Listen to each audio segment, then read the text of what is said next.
റസൂലുള്ളാഹി തങ്ങൾ പറഞ്ഞു, കുല്ലു ഗുലാമിൻ മുർതഹനും ബിഅഖീഖതിഹി.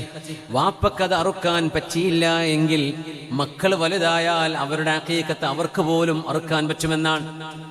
7 അറുക്കുക ഇല്ലേ, അതിനുശേഷം എപ്പോഴാണോ സാധിക്കുന്നത് വൈകാതെ തന്നെ അത് ചെയ്തുകൊള്ളുക. ആടാണെങ്കിൽ ഏറ്റവും ഉത്തമമായത്, പൂർണ്ണമായത്, ഒരു ആൺകുട്ടിക്ക് 2 ആടും ഒരു പെൺകുട്ടിക്ക് 1 ആടും.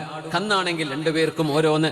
നോക്കണം, ഒരാളെ കൊണ്ട് കഴിയുന്നത് ചെയ്താൽ മതി. നമ്മൾ നാട്ടിലൊക്കെ ഒരു മത്സരിക്കുന്ന സ്വഭാവമുണ്ട്. 400 കിലോന്റെ 400 കിൻഡലാ ഞങ്ങൾ ഇറച്ചി വാരി കൊടുത്തത്, എന്തിനാണ് ഈ മേനിയൊക്കെ പറയുന്നത്? നമ്മളെ കൊണ്ട് പറ്റുന്നത് ചെയ്യാം.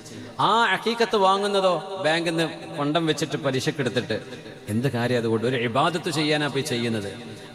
അവനവനെ കൊണ്ട് എന്നാണോ പറ്റുന്നത് അന്ന് ചെയ്താൽ മതി. അതുകൊണ്ടൊന്നും ഒരു മാനക്കേടും ഒരു അപമാനവും ആർക്കും വരുന്നില്ല. അവനവന് കഴിയുന്നതല്ലേ. ലാ തുകല്ലഫു നഫ്സുൻ ഇല്ലാ വുസ്അഹ, ലാ യുകല്ലിഫുല്ലാഹു നഫ്സൻ ഇല്ലാ വുസ്അഹ. ഇങ്ങനെയൊക്കെ അല്ലാഹ് പറയുന്നത് എന്തിനാണെന്നറിയോ? നമ്മളെ കൊണ്ട് കഴിയുന്നത് ചെയ്താൽ മതി. ആ ചെയ്യുമ്പോഴേ ഒരു മേനി പറയാനായി പോകരുത്. ഒരിക്കലും മഹിമ പറയാ, ഞങ്ങളെ വീട്ടുകാര്, ഞങ്ങളുടെ തറവാട്ടുകാര് അത്ര കഴിവുള്ളവരാ, ഇത്ര കഴിവുള്ളവരാ. അതൊക്കെ എന്തായാലും നാട്ടുകാർക്കൊക്കെ അറിയാം നമ്മുടെ കഴിവ് എത്രയാന്നല്ലേ. നമുക്ക് എന്തുണ്ട്, നമ്മൾ എന്ത് കാണിച്ചു കൂട്ടിയാലും അതെന്താണെന്ന് ആൾക്കാർക്ക് അറിയാം. പിന്നെ എന്തിനാ കാണിച്ചു കൂട്ടുന്നത്? അതുകൊണ്ട് പറ്റുന്നവർ പറ്റുന്ന സമയത്ത് ചെയ്യാം. കഴിവുണ്ടോ?